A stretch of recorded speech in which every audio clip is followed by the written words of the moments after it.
স্বাগত স্টার নিউজে, সাথে আছি আমি ফারিহা সাজনী।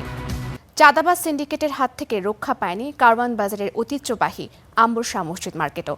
অভিযোগ, রাজনৈতিক প্রভাব খাটিয়ে বছরের পর বছর নামমাত্র ভাড়া দেওয়া হয়েছে মসজিদের দোকান, আর সেই টাকার বড় একটি অংশ যায় সংঘবদ্ধ একটি চক্রের পকেটে।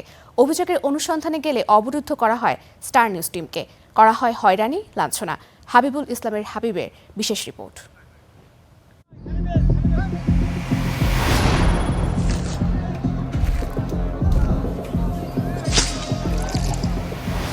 চব্বিশ ঘন্টায় কোটি টাকার চাঁদাবাজি হয় কারওয়ান বাজারে।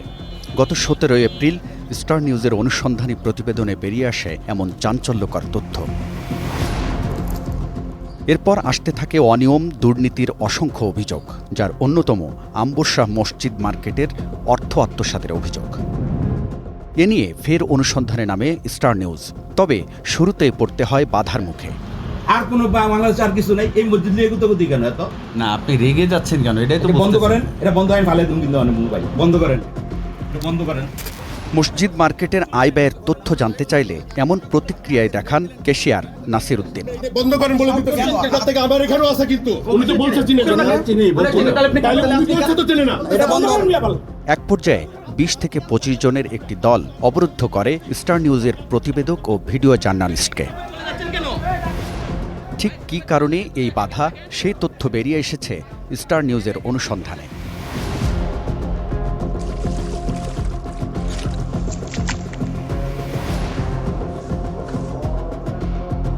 সুবেদার শায়েস্তা খাঁর আমলে নির্মিত আম্বর শাহ মসজিদের পাশে রয়েছে 7তলা মাদ্রাসা ভবন। এখানে 3 শতাধিক শিক্ষার্থীর ভরণপোষণের খরচ আসে বিভিন্ন অনুদান আর মার্কেটের আয় থেকে।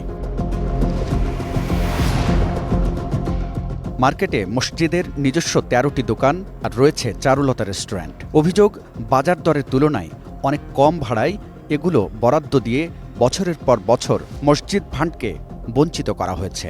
মসজিদকে তারা বিভিন্নভাবে কিন্তু ক্ষতিগ্রস্ত করে গেছে এবং সেই ক্ষতিটা এখন মসজিদ টানতেছে। যারা হরিলুটির ব্যবস্থা করে দিয়ে গেছে তারা তো নাই। বর্তমানে রেস্টুরেন্টের ভাড়া তুলছেন কিচেন মার্কেটের ক্যাশিয়ার এনায়েত হোসেন, যার পরিমাণ 3.5 লাখ টাকারও বেশি। অথচ মসজিদ পাচ্ছে মাত্র 1.5 লাখ টাকা। স্টার নিউজ যোগাযোগ করে এনায়েতের সঙ্গে। আমাকে একটু দুটো কথা বলে দেন তো ওই বিষয়টা। কোন বিষয়? ওই বিষয় ছাড়া দুনিয়ার কোনো বিষয় পান না, ওই বিষয়।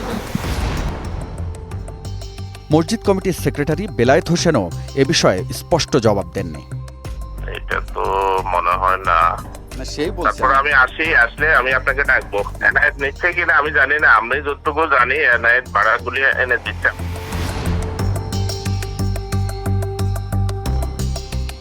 মসজিদের মালিকানাধীন 13টি দোকানের ভাড়া নিয়েও চলছে তুঘলকি কাণ্ড। একটি দোকান আওয়ামী লীগ কোটায় সাবেক স্বরাষ্ট্রমন্ত্রীর সুপারিশে দখল করে রেখেছেন কাশেম ভান্ডারী নামের এই ব্যক্তি, যার কোনো ভাড়াই দেন না তিনি। আজকে 10 বছর উনি ভাড়া দেন এবং উনাকে দোকানে নোটিশ করলে নোটিশের উত্তর দেন। এখন উনি ছিল স্বরাষ্ট্রমন্ত্রীর খুব কাছের লোক। অনুসন্ধান বলছে, দীর্ঘদিন ধরে আম্বর শাহ মসজিদ কমিটি ও কিচেন মার্কেটের কিছু প্রভাবশালী ব্যক্তি মিলে গড়ে তুলেছেন একটি শক্তিশালী সিন্ডিকেট, যাদের অন্যতম আম্বর শাহ মসজিদ কমিটির সেক্রেটারি বেলায়েত হোসেন, যিনি সাবেক স্বরাষ্ট্রমন্ত্রীর ক্যাশিয়ার হিসেবেও পরিচিত। কিচেন মার্কেটের ক্যাশিয়ার এনায়েত হোসেন এবং কিচেন মার্কেটের ব্যবসায়ী Zahirul Islam. Habibul Islam Habib, Star News, Dhaka. Battery চালিত অটোরিকশা 60 লাখ গরিবের সচ্ছলতার পোষ আনলেও পরিবেশ আর জনস্বাস্থ্যের জন্য এনেছে সর্বনাশ। যত্রতত্র স্বল্প মেয়াদের ব্যাটারিগুলো রিসাইকেল করায় বাতাস, পানি আর মাটিতে মিশেছে সীসা। সংশ্লিষ্টরা বলছেন, 2035 সালের মধ্যে সীসামুক্ত বাংলাদেশ গড়ার যে স্বপ্ন, তা বাস্তবায়নে বন্ধ করতে হবে ব্যাটারির বিশেষ ব্যবস্থা।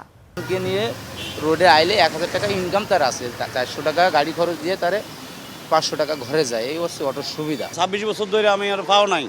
এই অটো রিক্সা না থাকলে আমার উপাস স্থান লাগবে, মানুষের কাছে হাতপাতন লাগবে। সিডিপির হিসাবে দেশে চলছে কমপক্ষে 60 লাখ ব্যাটারি চালিত রিক্সা, এর মধ্যে 14 লাখই ঢাকায়। এই বিপুল বহরের জন্য প্রতি বছর দরকার 5 কোটির বেশি ব্যাটারি। এই স্বল্পমেয়াদী ব্যাটারিগুলো প্রান্তিক মানুষের জন্য সচ্ছলতার পৌঁছ আনলেও পরিবেশের জন্য এনেছে সর্বনাশ। নিঃশব্দে ছড়াচ্ছে সীসা, মাটি, পানি আর বাতাসে মিশে যাচ্ছে প্রাণঘাতী এই ধাতু।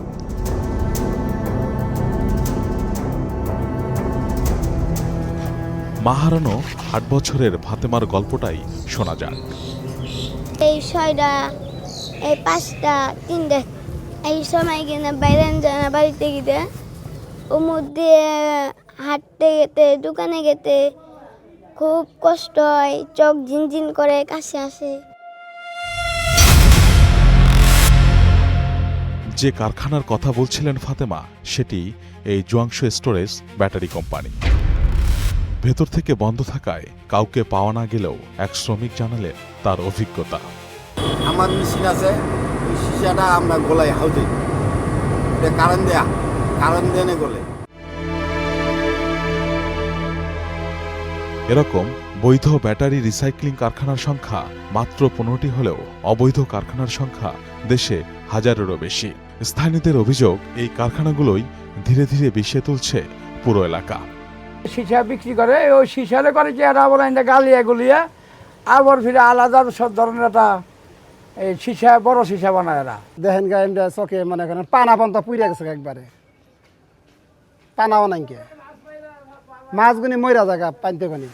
আইসিডিডিআরবির গবেষণা বলছে, ঢাকার 98% শিশুর শরীরে পাওয়া গেছে মাত্রাতিরিক্ত সীসা, যার প্রভাব পড়ছে মস্তিষ্কের বিকাশ, আচরণ, এমনকি ভবিষ্যৎ সক্ষমতার ওপর। এটি যদি হচ্ছে যে ক্রনিক এক্সপোজার হয়, সেক্ষেত্রে এটা দাঁত এবং হচ্ছে যে হাড্ডিতে জমে থাকে এবং এটি খুবই ভয়াবহ এবং হচ্ছে যে এটা সারা জীবনের জন্য একটি ক্ষতি হয়ে যেতে পারে, যেখান থেকে আসলে পরিত্রাণের খুব সহজ উপায় আমাদের জানা নেই। পরিবেশ অধিদপ্তরের দাবি, অভিযান চলছে, তবু থামছে না ব্যাটারি থেকে সীসা অপসারণের অবৈধ ব্যবসা। দুঃখের বিষয় হচ্ছে আমরা অপসারণ করি, 2 দিন পরে তারা আবার অন্য জায়গায় করে, যেহেতু খুব একটা বেশি ইকুইপমেন্ট অথবা ইনভেস্টমেন্টের প্রয়োজন হয় না। আবার এখন তারা এমনও কাজ করে যে এক জায়গায় তারা ব্যাটারি ভাঙে, অন্য জায়গায় পোড়ায়, মানে প্রশাসনের হাতকে মানে চোখে ফাঁকি দেওয়ার জন্য। বিশ্বের এই ব্যবসা নিয়ন্ত্রণ করতে না পারলে কিভাবে 2035 সালের মধ্যে দেশকে সীসামুক্ত করবে সরকার, প্রশ্ন সবার। Faizul Siddiqui, Star News, Dhaka. বিদ্যুতের বাড়তি দামে সংকটে পড়েছেন ক্ষুদ্র ও মাঝারি ব্যবসায়ীরা। শঙ্কায় আছেন ক্রেতা কমে যাওয়ার। তারা বলছেন, এ পরিস্থিতি সামাল দিতে লাভ তো দূরের কথা, পুঁজি বাঁচানোই কঠিন হবে। বিদ্যুতের বাড়তি দাম কার্যকর হয়েছে 1 জুন থেকে। এতে বাণিজ্যিক লাইনে ইউনিট প্রতি খরচ এখন 15 টাকার উপরে। বাড়তি এই বিলের প্রভাব সরাসরি পড়ছে ব্যবসা প্রতিষ্ঠানে। খরচের বড় এই ধাক্কা কিভাবে সামলাবেন তা নিয়ে দুশ্চিন্তায় ক্ষুদ্র ব্যবসায়ীরা। বিদ্যুৎ দাম বাড়াতে সব সেক্টরেই ক্ষতি হবে, শুধু আমাদের দোকান না, মিল, কারখানা, ইন্ডাস্ট্রি যা আছে সব, বাসা বাড়ি, সব জায়গায় ক্ষতি হবে। তো বিদ্যুতের টাকাটা ক্রেতাদের কাছ থেকে উঠাইতে হবে। আর আমরা যদি ক্রেতাদের তো এটা বলে নিতে পারবো না যে ডাইরেক্ট যে বিদ্যুতের দাম বাড়ছে তো আমাদের প্রোডাক্টের দামও বাড়াতে হবে। খরচ কমাতে অনেকেই সীমিত করেছেন লাইট ফ্যান চালানো। তবে গ্রাহক পর্যায়ের পাশাপাশি পাইকারিতেও দাম বাড়ায় ব্যবসা চালানো নিয়েই শঙ্কায় তারা। এই যে লাইট বন্ধ, দেখেন আমরা অনেকগুলো লাইট বন্ধ করে দিচ্ছি। দিন শেষে আমরা সরকারের কাছে আকুল আবেদন করবো, যেহেতু এই ক্ষেত্রে অন্তত না বাড়ায়, যা আমরা 14-15 হাজার টাকা বিল আসে, এতে করে আমাদের অনেক কষ্টসাধ্য হয়ে যায়। বিদ্যুতের সাথে সব কিছু অ্যাডজাস্ট করা আছে, প্রোডাকশন হইতে সব কিছু যখন আমাদের হাতে আসে তখন মানে দাম বাড়ে আসবে, ঠিক আছে, আমরা আবার কাস্টমার থেকে দাম বাড়িয়ে ব্যস্ত হবে। এদিকে বাসার বিদ্যুৎ বিল দিতে হিমশিম খাচ্ছেন অনেকে। তার উপর জীবনযাপনের বাড়তি ব্যয় যেন মরার উপরে খাড়ার ঘা। সঙ্গে আছে বিক্রি কমে যাওয়ার ভয়ও। পরিস্থিতি খারাপ, বাড়াইছে সরকার, পরিস্থিতি একটু ভালোর দিকে আসছে, নিয়ন্ত্রণে আসছে, কমায় না, ওই বাড়তিটাই থাকে, ওটাই আমাদেরকে গুনতে হয়। আমাদের গায়ের মধ্যে শুয়ে গেছে এগুলা, কথা বলছে, লস গুনতে গুনতে আমাদের চামড়া মোটা হয়ে গেছে, কিচ্ছু করার নেই। সব কিছুর খরচ বেড়ে যায়, স্বাভাবিকভাবে এটা সাধারণ মানুষের উপরে সেটা পড়ে। আমিও চেষ্টা করবো যে না, এটা যে কোনোভাবে হোক এই খরচটা মানে ক্রেতাদের কাছ থেকে উঠানোর জন্য, কিন্তু এটা কখনো ভালো ফল বয়ে আনতে পারে না। ব্যবসায়ীদের শঙ্কা, এ নিয়ে দ্রুত উদ্যোগ না এলে ব্যবসা গুটিয়ে নিতে হবে অনেককেই। এতে বিরূপ প্রভাব পড়বে সামগ্রিক অর্থনীতি ও কর্মসংস্থানে। আমাদের নিজের লস খাওয়া খরচা দিলেও দিতে হবে, দোকান চালাইতে হলে আমাদের দিতে হবে, ব্যবসা করতে হলে দিতে হবে, টিকা থাকতে হলে দিতে হবে। আমাদের লস হয় হোক, আমাদের এখন যদি 5,000 টাকা বিল আসে তাহলে আসবে 7,000, 6,000, তখন আমাদের বাড়তি চাপ পড়বে। বিদ্যুতের এই বাড়তি দাম ক্ষুদ্র ও মাঝারি ব্যবসায়ীদের ফেলবে দ্বিমুখী সংকটে। এতে একদিকে বাড়বে পরিচালন ব্যয়, অন্যদিকে ক্রেতা সংকট তৈরি হতে পারে বাজারে। Suman Mahmud, Star News, Dhaka. নিত্যপণ্যের দাম ঊর্ধ্বমুখী, বছর বছর বাড়ছে বাসা ভাড়া। এর মাঝে জ্বালানি তেল, গ্যাস, বিদ্যুতের বাড়তি দামে নাভিশ্বাস অবস্থা সাধারণ মানুষের। কিভাবে চলছে নিম্ন ও মধ্যবিত্তের সংসার, সেই খবরই জানার চেষ্টা করেছেন ফরহাদ বিন নূর। ভালো মন্দ জিনিস খাইতে পারতেছি না, একটু অসুস্থ হইলে আজকে কতদিন চিকিৎসা করতে পারছি না, বিছানায় পড়েছিলাম। মাছে ভাতে বাঙালির গল্পটা যেন এখন জাদুঘরে রাখা কোনো এক রূপকথা। চাইলেও যখন একজন মা সন্তানের পাতে মাছের একটি টুকরো তুলে দিতে পারেন না, তখন বুকের ভেতর ডুকরে ওঠে এমন কান্না। কমায় দিলে তাহলে আমরা নিতে পারি, এত দামে মাছ নিয়ে নিতে খাইতে পারবো। বাজারে পণ্যের চড়া মূল্যের কাছে মায়ের এমন অমূল্য ইচ্ছেটা যেন খুবই সস্তা। মাছের বাজার থেকে তাই হতাশ হয়ে সেই মা পা বাড়ান সবজির দোকানের দিকে, কিন্তু সেখানেও স্বস্তি নেই। অনেক সবজির দামও তার নাগালের বাইরে। দুই বাসায় কাজ করে রেবেকা আক্তার রেখার মাসে আয় মোটে ৬,০০০ টাকা, আর সিকিউরিটি গার্ড স্বামীর ১৫,০০০। সব মিলিয়ে ২১,০০০ টাকার সংসারে মাসিক খরচ ছাড়িয়ে যায় ধার দেনার অঙ্কে। বাজার খরচ করে একটু শাকসবজি কিনা খাইতে পারবো, একটু মাছ কিনা তো দুইটাই না। বাচ্চা কাচ্চার মুখে যে মাছ দিব, মাংস দিব, এটা আমাদের পক্ষে সম্ভব না। এইভাবে থেকে চলা যায় না, অনেক কষ্ট হয়ে যায় আমাদের চলা। তার মাঝে আমার ছেলে মেয়ে আছে, অনেক কষ্ট ভাই, এটি বলার মতো না। এ তো গেল নিম্নবিত্ত রেবেকাদের গল্প। জ্বালানি তেল, বিদ্যুৎ, গ্যাস সবকিছুর দাম বাড়ার পর কম আয়ের মানুষের যখন নাভিশ্বাস অবস্থা, মধ্যবিত্তের অবস্থা যেন আরও করুণ। পার্থক্য হলো নিম্নবিত্তরা কষ্টের কথা বলতে পারেন, আর মধ্যবিত্তরা না পারেন বলতে, না পারেন সইতে। এই যেমন বেসরকারি চাকরিজীবী শাহরিয়ারের গল্পটা বলা যাক। মাস শেষে আয় ব্যয়ের তারতম্যে তারও কপালে জমে চিন্তার ঘাম। সংসারের খরচ মেটাতে হাত দিতে হয় জমানো টাকায়। যেটা 2 কেজি কিনতেছি সেটা 1 কেজি, যেটা 1 কেজি কিনে সেটা হাফ কেজি কিনে আমাকে মিনিমাইজ করতে হচ্ছে। আমাকে মিনিমাইজ করতে হচ্ছে আমার ফ্যামিলির সাথে, আমার সন্তানের সাথে, আমার ওয়াইফের সাথে। সেইটাকে মিনিমাইজ করতে যেয়ে দেখা যাচ্ছে অনেক সময় পারি না। যখন পারি না তখন কি করতে হয়, হয়তো আমার সেভিংসে হাত দিতে হয় বা দিতে হচ্ছে, যার কারণে কি হচ্ছে আমরা আর্থিকভাবে ক্ষতিগ্রস্ত হচ্ছি। জ্বালানি তেল ও বিদ্যুতের মূল্য বৃদ্ধির প্রভাব শুধু ভোক্তার জীবনেই নয়, পড়েছে ব্যবসায়ীদের উপরও। টাকা বাঁচানোর কথা তো চিন্তাই করা যাচ্ছে না, বরং আরো বেশি বেশি ইনকামের চিন্তা করতে হচ্ছে। এখন তেল, গ্যাস, বিদ্যুৎ বাড়ছে, সেটা তো বাড়তি অনেক দিন ধরে, এখন আবার হঠাৎ করে বাড়ছে। ওই আসলে যানবাহনের খরচের কারণেই কাঁচা সবজির দামটা বাড়ছে।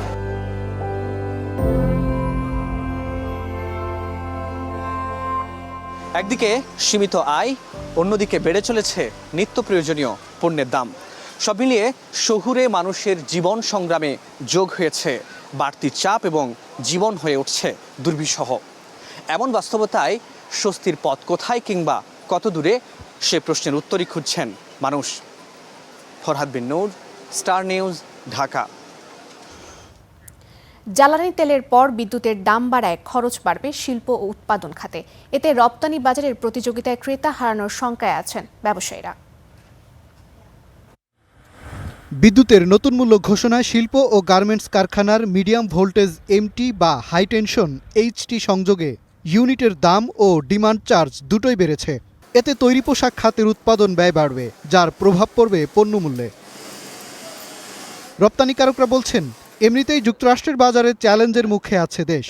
এখন জ্বালানি ও বিদ্যুতের দাম বাড়ায় উৎপাদন খরচ বেড়ে প্রতিযোগিতায় পিছিয়ে পড়বেন তারা, কমে যাবে ক্রেতা।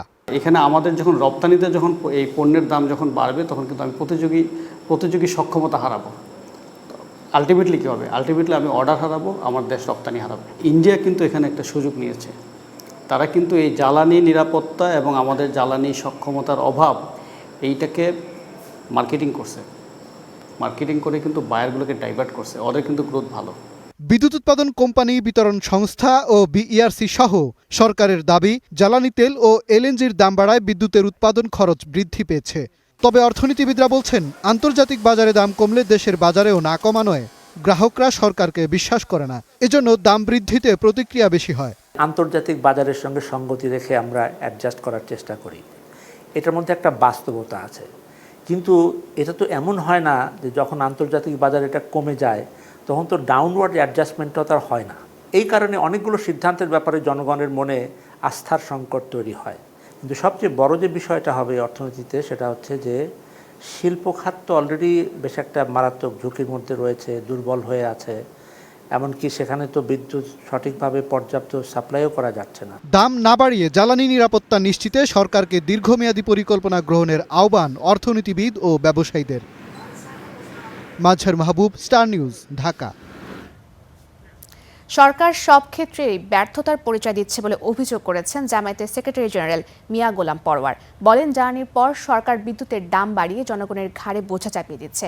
বৃহস্পতিবার বিকেলে বিদ্যুতের দাম বৃদ্ধির প্রতিবাদে আয়োজিত বিক্ষোভ সমাবেশে বক্তব্য রাখেন জামায়াত নেতারা।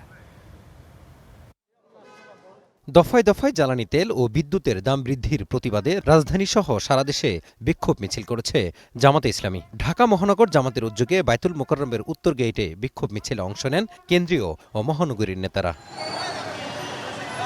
বিক্ষোভ মিছিলে দলটির নেতারা অভিযোগ করেন, সরকার নিজেদের ব্যর্থতা ঢাকতে দফায় দফায় জ্বালানি ও বিদ্যুতের দাম বৃদ্ধি করে জনগণকে বিপাকে ফেলছে। কথা বলেন ইসলামী ব্যাংক ইস্যুতেও। প্রত্যেকটি মূল্য বিদ্যুৎ বৃদ্ধির কারণে প্রত্যেকটি প্রোডাক্টের মূল্য বৃদ্ধি পাবে।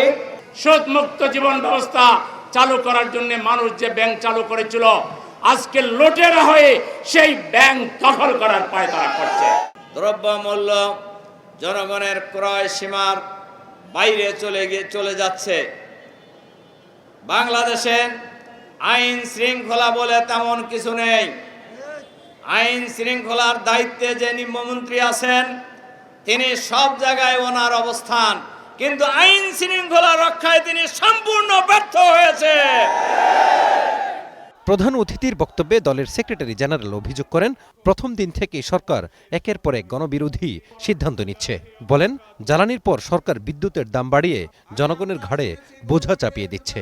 বর্তমান সরকারের বিদ্যুৎ মন্ত্রী এই চলতি বছর ২৬ সালের ২৩ ফেব্রুয়ারি সচিবালয়ের বিদ্যুৎ বিভাগের একটা বৈঠকে আপনি সাংবাদিকদের কাছে বলেছিলেন আগামী ২ বছরের মধ্যে সরকার বিদ্যুতের কোনো দাম বাড়াবে না।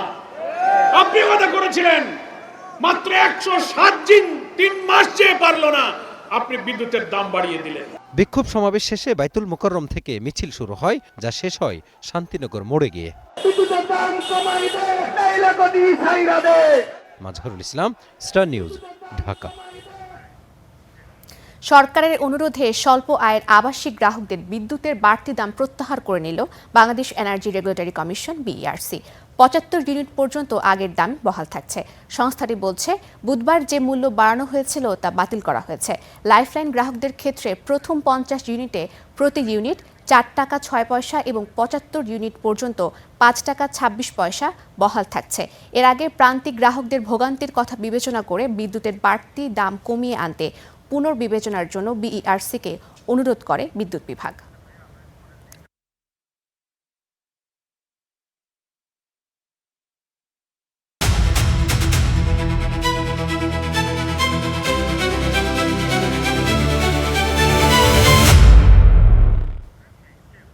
কাঙ্ক্ষিত রাজস্ব আয় না হওয়ায় বাজেট ঘাটতি পূরণে বাংলাদেশের ঋণ নির্ভরতা বাড়ছে। নতুন বাজেটেও দেশি বিদেশে মিলিয়ে সরকারের ঋণ পরিকল্পনা কম বেশি ২,৪৩,০০০ কোটি টাকা। বিপুল এই ঋণের সুদ পরিশোধে প্রতি বছর বাজেটের প্রায় ২০% ব্যয় হচ্ছে। এই পরিস্থিতি থেকে বের হতে দুর্নীতি, অপচয় বন্ধ ও ঋণের অর্থ উৎপাদনশীল খাতে ব্যয় নিশ্চিতের পরামর্শ অর্থনীতিবিদদের। মুন্নাফ রশিদের প্রতিবেদন। জিডিপির অনুপাতে রাজস্ব আহরণ কম হওয়ায় বাংলাদেশের বাজেট ঘাটতি যেমন বাড়ছে, তেমনি এই ঘাটতি পূরণে বাড়ছে ঋণ নির্ভরতাও। হাসিনা সরকারের ১.৫ দশকে এই ঋণ বহুগুণে বেড়েছে। ২০২৫ সাল শেষে যা আরও বেড়ে দাঁড়িয়েছে ২২,৬০,০০০ কোটি টাকা। এমন বাস্তবতায় নতুন বাজেটে ঘাটতি হতে পারে ২,৪৩,০০০ কোটি টাকা, যার পুরোটাই মেটানো হবে দেশি বিদেশি ঋণ দিয়ে। এসব ঋণের সুদ বাবদই প্রতি বছর বাজেটের ১৮ থেকে ২০% খরচ হচ্ছে। অর্থনীতিবিদরা বলছেন, এই চাপ সামনে আরও বাড়বে। এই ঋণ পরিষেবার চাপটা অর্থনীতিতে এমন একটা বোঝা না হয়ে দাঁড়ায় যখন ঋণ নিয়ে আমাদেরকে ঋণ শোধ করার মতো একটা অবস্থা হবে। সো এটা আমরা এই ঋণটা নিয়ে কিভাবে ব্যবহার করছি সেটা থেকে আমরা এই ঋণ দিয়ে যে প্রজেক্টগুলো বাস্তবায়ন করব সেটার আয় দিয়ে আমরা ঋণ পরিষেবাটা ঠিকভাবে করতে পারছি কিনা এসব ব্যাপারে অবশ্যই আমাদের একটা সতর্কতার প্রয়োজন হবে। এবারে ঘাটতি পূরণে বিদেশি ঋণ নেওয়া হতে পারে 1,11,000 কোটি টাকা, যা সংশোধিত বাজেটের তুলনায় হতে পারে দ্বিগুণ। অথচ সরকারের বিদেশি ঋণ প্রতিশ্রুতি ও ছাড় কমছে, বাড়ছে পরিশোধ। অন্যদিকে অভ্যন্তরীণ ঋণের 1,27,000 কোটি টাকার মধ্যে 1,08,000 কোটি টাকায় নেওয়া হতে পারে ব্যাংক থেকে। শেয়ার বাজার আছে, আমাদের ইকুইটি মার্কেট আছে, সেটারও ভূমিকাটা কি হবে, সেটাকে আমরা চাঙ্গা করতে পারবো নাকি অতীতের মতো সেখানেও একটা টালমাটাল অবস্থা এটা অব্যাহত থাকবে। সরকার যদি অনেক বেশি ঋণ গ্রহণ করা শুরু করে তাহলে তো এটা ব্যক্তিখাতে ঋণের যে সরবরাহ সেটা চাহিদার সাথে সামঞ্জস্যপূর্ণ না থাকার একটা অবস্থা সৃষ্টি করতে পারে। এটা যাতে আমাদের ব্যক্তিখাতের যে ঋণের চাহিদা সেই চাহিদাটা যাতে আমাদের পূরণ হয় সেটাকে অগ্রাধিকার দিতে হবে। তবে ঋণের অর্থ উৎপাদনশীল খাতে ব্যয় না হলে কাঙ্ক্ষিত ফল তো পাওয়াই যাবে না, উল্টো দেশ দেনার দায়ে আরও ডুববে বলে মনে করেন অর্থনীতিবিদরা। বাজেট ঘাটতি মেটাতে দেশি বিদেশি উৎস থেকে বড় অঙ্কের ঋণ নেবে সরকার। এই অর্থ উন্নয়ন কর্মকাণ্ডে গতি ফেরাতে সহায়ক হবে। তবে ঋণ নিলে সুদের চাপ এবং ঋণ পরিশোধের চাপও বাড়বে। তাই এর সুষ্ঠু ব্যবহারই অর্থনীতিতে নতুন সম্ভাবনা তৈরি করতে পারে বলে মত অর্থনীতিবিদদের। Munnaf Rashid, Star News, Dhaka. চট্টগ্রামের ইনস্টিটিউট অফ নিউক্লিয়ার মেডিসিন বা পারমাণবিক চিকিৎসা ইনস্টিটিউট ইনমাসে বন্ধ রয়েছে ক্যান্সার নির্ণয় সহ বেশ কয়েকটি গুরুত্বপূর্ণ পরীক্ষা নিরীক্ষা। বোন স্ক্যান, রেনোগ্রাম, থাইরয়েড ও প্যারাথাইরয়েড স্ক্যানের মতো জরুরি সেবা না পেয়ে ভোগান্তিতে পড়েছেন রোগীরা। বেসরকারি হাসপাতালেও এসব পরীক্ষা না হওয়ায় বাড়ছে উদ্বেগ ও স্বাস্থ্য ঝুঁকি। ক্যান্সার আক্রান্ত শরীরের হাড়ের অবস্থা জানতে বোন স্ক্যান, আবার কিডনির কার্যকারিতা বুঝতে জরুরি রেনোগ্রাম পরীক্ষা সহ অন্তত 6টি স্ক্যান পরীক্ষা বন্ধ রয়েছে institute of nuclear medicine and allied sciences বা ইনমাসে। কাঁচামালের অভাবে এই মেশিনগুলো এখন বন্ধ। ঈদের পর থেকে রেডিও আইসোটোপ নির্ভর গুরুত্বপূর্ণ পরীক্ষা bone scan, renogram, parathyroid scan, uptake scan কিংবা থাইরয়েড স্ক্যান কোনোটি এখন আর করা যাচ্ছে না এখানে। বেসরকারিভাবেও হয় না এই পরীক্ষা, ফলে দূর দূরান্ত থেকে আসা রোগীরা পড়েছেন বিপাকে। এটা অবশ্যই ভোগান্তি।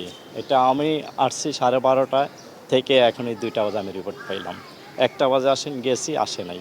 পরীক্ষা যেগুলো নেয় আমি মনে করি সরকারের উচিত ওগুলো অতি দ্রুত সরকারের পদক্ষেপ নেওয়া উচিত যে পরীক্ষাগুলো নাই যাতে মানুষের ভোগান্তি কম হয়। চট্টগ্রামে অনেক কিছু হয়ে যাচ্ছে, এটা হয়ে যাচ্ছে, কিন্তু ক্যান্সার ট্রিটমেন্টের জন্য কিন্তু চট্টগ্রামের রোগীরা অনেক বেশি কষ্ট পাচ্ছে। চিকিৎসকদের মতে পরীক্ষাগুলোর জন্য প্রয়োজনীয় বিশেষ রেডিও আইসোটোপ বিদেশ থেকে আমদানি করা হয়।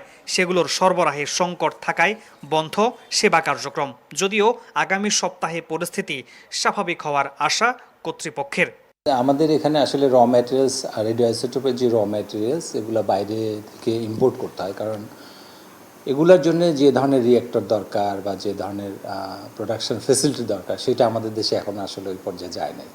এই ইনস্টিটিউটে চাহিদার তুলনায় সংকট রয়েছে চিকিৎসকেরও, ফলে রোগীদের সেবা দিতে হিমশিম খেতে হয় দায়িত্বরত চিকিৎসকদের।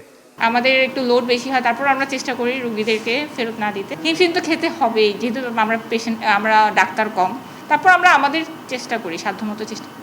চট্টগ্রামে পারমাণবিক চিকিৎসায় রোগীদের একমাত্র ভরসার এই ইনস্টিটিউটে দ্রুত জীবন রক্ষাকারী পরীক্ষাগুলো চালু না হলে স্বাস্থ্য ঝুঁকি আরও বাড়বে বলে আশঙ্কা সংশ্লিষ্টদের। মামুন রশিদ, অভি, স্টার নিউজ, চট্টগ্রাম। দেখছেন স্টার নিউজ, ফিরছে একটু পর।